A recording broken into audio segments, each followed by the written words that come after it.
So friends, आज मैं आप सबके लिए लेकर आया हूँ फेडरलिज्म चैप्टर 2 सिविक्स के नोट्स। और जैसे कि आप सब जानते हैं कि मैंने नोट्स के ऊपर एक और वीडियो बनाया था जो कि पावर शेयरिंग चैप्टर के ऊपर था। तो अगर अभी तक आपने उस वीडियो को नहीं देखा या उसके PDF को डाउनलोड नहीं किया तो नीचे लिंक में डिस्क्रिप्शन दिया गया, आप वहाँ से जाकर वीडियो को देख सकते हैं, या ऊपर आई बटन पर भी उसका लिंक दिया गया है, तो आप वहाँ से भी देख सकते हैं।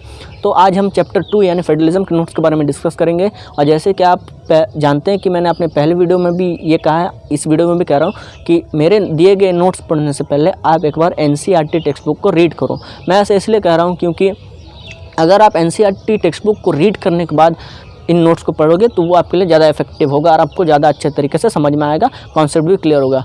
तो हम बढ़ते हैं अपने नोट्स की तरफ, ठीक है। सो फ्रेंड्स, अभी जो आपको अपनी स्क्रीन पर दिख रहा है वो हमारा है फेडरलिज्म के नोट्स। हमारा पहला क्वेश्चन है, what is federalism, what are the main features of federalism. तो इसका आंसर हमने लिखा है, फेडरलिज्म का डेफिनेशन दिया है, ठीक है। ये हो गया व्हाट इज़ फेडरलिज्म का आंसर, उसका डेफिनेशन हमने दिया। उसके बाद what are the main features of federalism, इसका हमने सेकंड पैरा में आंसर दिया जो कि 7 पॉइंट्स में आता है। आप देख सकते हैं 7 पॉइंट्स पूरे दिए गए हैं। तो अगर ये क्वेश्चन 5 मार्क्स का आता है तो अब फेडरलिज्म का डेफिनेशन लिखे, उसके बाद उनके फीचर्स के बारे में लिखे, सातों के 7 पॉइंट आप अगर लिख देंगे तो आपके 5 मार्क्स पूरी तरह सिक्योर हो जाएंगे और आपको पूरे 5 मार्क्स मिल जाएंगे। हमारा सेकंड क्वेश्चन है, what is coming together and holding together federation.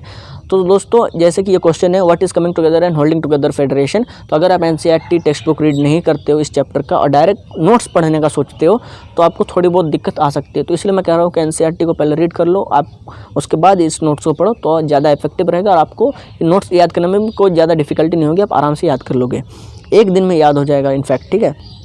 तो इसका आंसर भी हमने 2 पैराग्राफ में दिया है। पहले कमिंग टुगेदर फेडरेशन का डेफिनेशन दिया है, उसके बाद होल्डिंग टुगेदर फेडरेशन का डेफिनेशन दिया है। उसके बाद हमारा थर्ड क्वेश्चन आता है, India is a federal country, do you support this statement. तो ये क्वेश्चन घुमा करके भी आ सकता है, ठीक है। तो मुझे लगा कि ये क्वेश्चन हम इस तरह से फ्रेम कर सकते, तो मैंने इस तरह से फ्रेम किया है।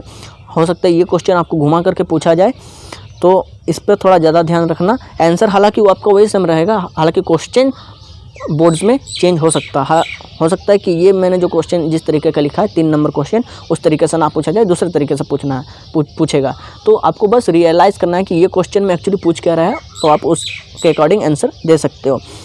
तो India is a federal country, do you support this statement, तो इसका आंसर भी हमने 3 मेन बड़े पॉइंट्स में दिया है, ठीक है। तो पहले तो हमने कुछ डेफिनेशन दिया यानी इंट्रोडक्शन दिया है आंसर में, उसके बाद यूनियन लिस्ट के बारे में बताया है, स्टेट लिस्ट के बारे में बताया है, ठीक है, और उसके बाद कॉन्करेंट लिस्ट के बारे में बताया। तो इन तीनों के अंडर भी आप देख सकते हैं यूनियन लिस्ट के नीचे 3 पॉइंट्स दिए हैं, स्टेट लिस्ट के नीचे 3 पॉइंट्स दिए हैं, और ये जो हमारा कॉन्करेंट लिस्ट है इसके नीचे भी 3 पॉइंट्स दिए हैं।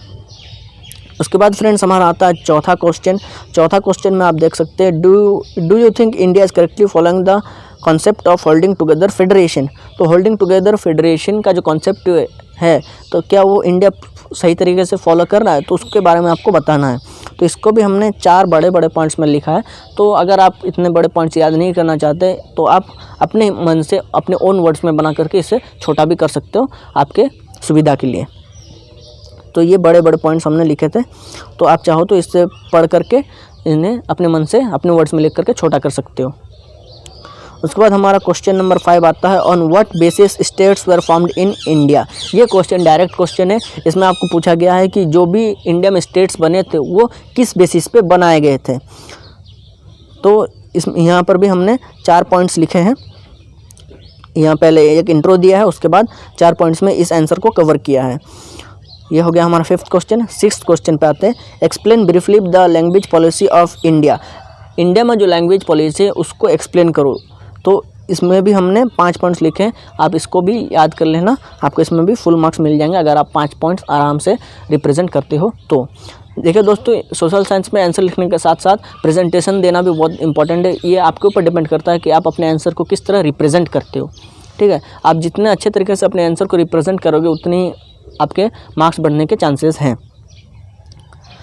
उसके बाद हमारा आता है question number 7, right a short note on centre state relation. Centre state relation, आप जब एनसीईआरटी पढ़ोगे तो ये पैराग्राफ आता है सेंटर स्टेट रिलेशन, तो उसी के रिगार्डिंग एक क्वेश्चन है। तो उसका भी आंसर हमने पहले इंट्रो दिया है कि सेंटर स्टेट रिलेशन होता क्या है, उसके बाद इसके मेन फीचर्स के बारे में बताया कि एक्चुअली होता क्या है।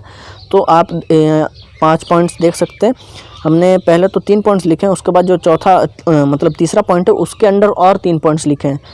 एक्चुअली मैं 4 पॉइंट्स लिखे हैं, तो आप वहाँ से भी देख सकते हैं। और ये हमारा हो गया 7th question.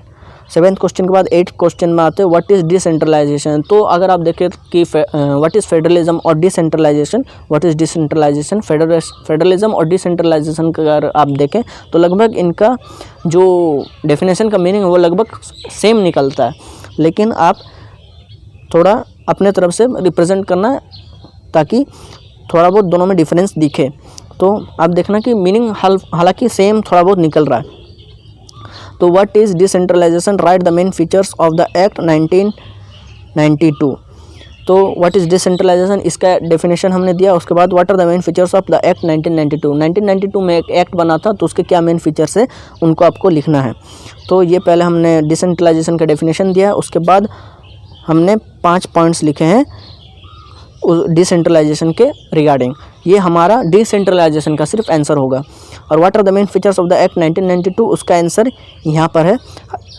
In 1992 the constitution was amended to make the local government more powerful. और उसके बाद इसके भी 5 पॉइंट्स दिए हैं। तो आप अगर नोट्स को ध्यान से पढ़ोगे तो आपको समझ में आ जाएगा। Right a short note on local self government in village. Village में एक लोकल सेल्फ गवर्नमेंट होता है, तो उसके बारे में एक शॉर्ट नोट लिखने के लिए बोला गया है। तो आप उसका आंसर हमने पैराग्राफ में दिया है। तो आप अगर चाहें तो पैराग्राफ को पढ़ने के बाद उसको पॉइंट्स में ब्रेक करके पॉइंट्स वाइज भी अपने कॉपी में लिख सकते हो। लेकिन मैं कहूँगा कि सोशल साइंस में पैराग्राफ से ज़्यादा पॉइंट्स वाइज लिखना, या मुझे भी पॉइंट्स वाइज लिखना चाहिए था, लेकिन मैंने पैराग्राफ में लिख दिया। तो आप इसको पैराग्राफ को पढ़ लेना, उसके बाद पॉइंट्स में इस पैराग्राफ को ब्रेक कर देना। 5 पॉइंट्स यहाँ से आराम से निकल जाएंगे आप। तो वो 5 पॉइंट्स आप अपने एग्जाम में भी लिख सकते हो अगर ये क्वेश्चन आता है तो ये इसमें भी आपको मार्क्स आराम से मिल जाएंगे। Right a short note on जिला परिषद। जिला परिषद के ऊपर एक शॉर्ट नोट बनाने के लिए बोला है। यहाँ पर हमने पॉइंट्स में आंसर दिया है, तो यही पॉइंट्स आप एग्ज़ाम में जाकर के भी लिख सकते हो, कोई दिक्कत नहीं होगी।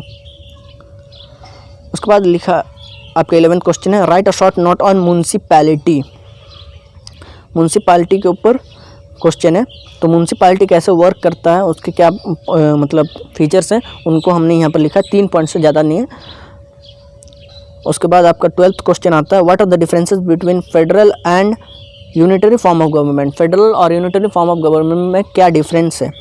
तो ये डिफरेंस हमने लिखा है, फेडरलिज्म का पहले लिखा, उसके बाद यूनिटरी फॉर्म ऑफ गवर्नमेंट के ऊपर 3 पॉइंट्स लिखे हैं। तो 3 पॉइंट्स में हमने डिफरेंस बताया कि क्या डिफरेंस है। उसके बाद हमारा जो लास्ट क्वेश्चन आता है वो है right the difference between local government after 1992 and before 1992। तो 1992 में जो एक्ट बना था उसके पहले लोकल सेल्फ गवर्नमेंट की क्या हालत थी, और उसके बाद उस एक्ट के बनने के बाद उससे उस मतलब लोकल सेल्फ गवर्नमेंट में क्या क्या बदलाव आए, इसके बारे में पूछा गया इस क्वेश्चन में। तो उसके बारे में भी बिफोर 1992 क्या क्या लोकल सेल्फ गवर्नमेंट के पास पावर थे, और 1992 का एक्ट बनने के बाद लोकल सेल्फ गवर्नमेंट के पास क्या क्या पावर्स आए, उसके बारे में हमने यहाँ पर लिखा है। तो बस ले देख के 13 क्वेश्चन से तो मानता हूँ कि थोड़े बड़े बड़े पॉइंट्स है, लेकिन अगर आप एनसीईआरटी टेक्स्ट बुक को पढ़ने के बाद ये पढ़ोगे तो आपको कोई भी दिक्कत नहीं आएगी। सो इस वीडियो में इतना ही। और अगर अभी तक आपने हमारा चैनल सब्सक्राइब नहीं किया तो चैनल को सब्सक्राइब कर लेना, क्योंकि हम every Monday, Wednesday and Friday ठीक शाम 6 बजे वीडियोज़ अपलोड करते हैं नोट्स के रिगार्डिंग और अदर एजुकेशनल वीडियोज़ के रिगार्डिंग। तो आप सब्सक्राइब कर लेना और बेल आइकन को ऑल नोटिफिकेशन पे ऑन करना, ताकि हम जब भी 6 PM को वीडियो अपलोड करें तो वो दौड़ते हुए आपके पास आ जाए। All the best of luck and good bye.